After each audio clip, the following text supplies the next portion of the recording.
What is up, guys? Rekindled here, and today we are going to be showcasing the complete guide for how to upgrade your brand new set of Solstice of Heroes Armor from the first to the second tier, from a green set of Solstice Armor to the blue set of Solstice Armor, which you will need to eventually upgrade to the 400 power level armor set available in this brand new event in Destiny 2.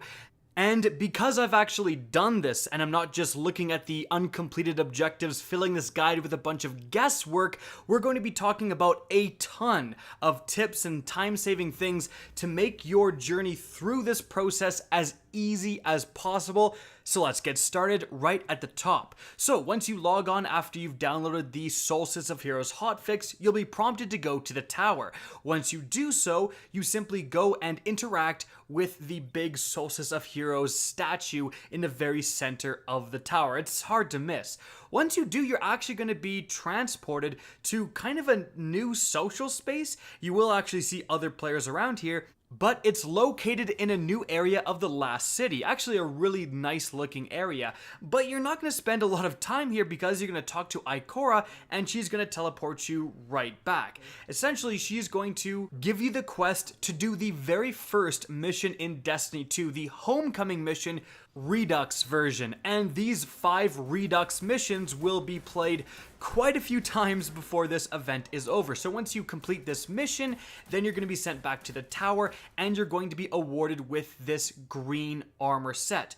Now, all of the different classes have relatively similar armor sets. They all have the exact same objectives with minor differences in terms of the elements of orbs potentially you're going after and stuff like that. But for this armor set, you're going to have to do several different things.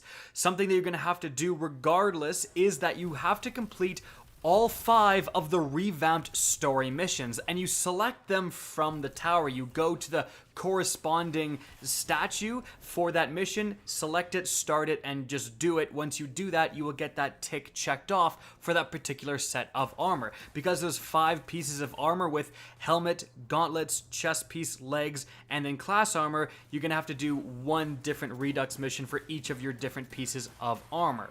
Now that's pretty self-explanatory, but the next part is really where things get a little tricky. You have to produce Elemental Orbs.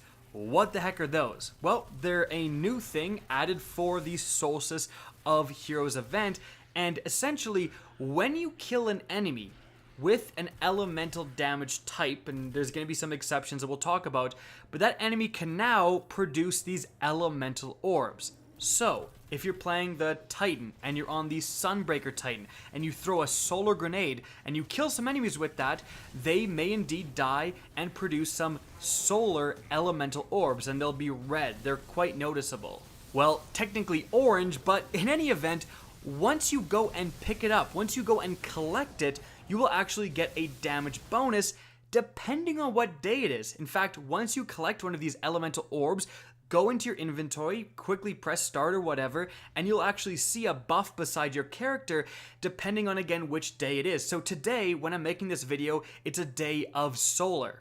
So that means that whenever you pick up a solar orb, your solar abilities and potentially weapons are going to be doing more damage than usual. This is going to last for a certain period of time, and if you don't pick up another solar orb within that period, it will go away, and then once you do pick it up, it'll come back. Now again, today is solar, tomorrow could be void, the next day could be arc. It'll likely rotate through the elements, and depending on which day, you're going to be, looking to use a certain subclass to get that damage bonus. Now, there are some absolute catches to creating these elemental orbs. The first one is that you have to be wearing a full set of this green new Solstice armor. So if you're wearing all the pieces, like, you cannot have an exotic or something, you have to be wearing all the armor, and then you can start producing these orbs.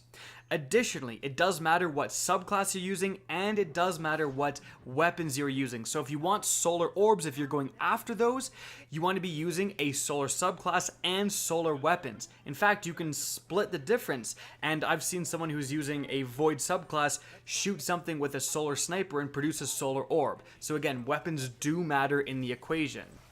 And another thing, and this is very, very important, is that the objective is actually just to collect them every single time, not to create them.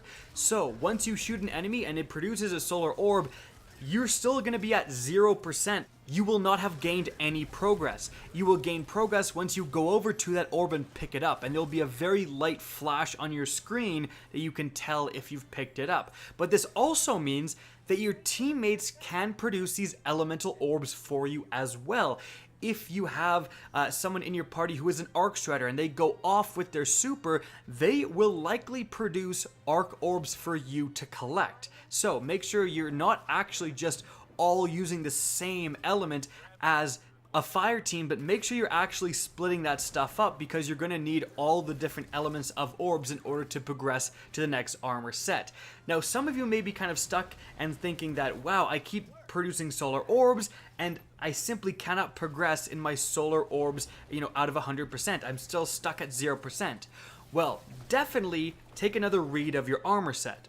Because while some of the elements are going to be just open, they say produce void orbs and that's it, some of them have additional objectives you have to complete. For my Titan, I had to do one where it was void orbs produced on Earth. So I specifically had to be on Earth collecting those orbs there.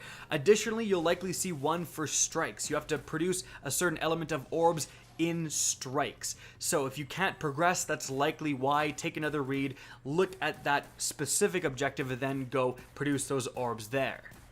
Now, if you're still having trouble getting these orbs, some huge tips for you guys. Number one, yellow health bar enemies seem to drop them at an alarmingly increased pace.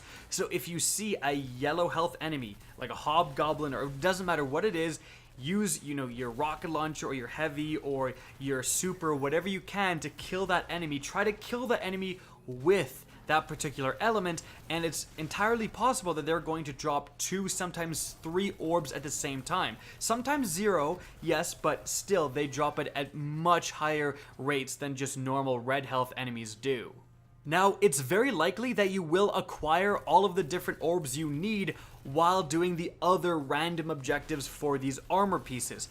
Because as long as you're wearing that armor set, you can produce orbs anywhere. So, for example, you have to do 10 heroic public events. Well, you can still produce elemental orbs during those public events, and frankly, there's a lot of public events that really kind of throw the yellow bar enemies at you, so they can actually be very good for farming them.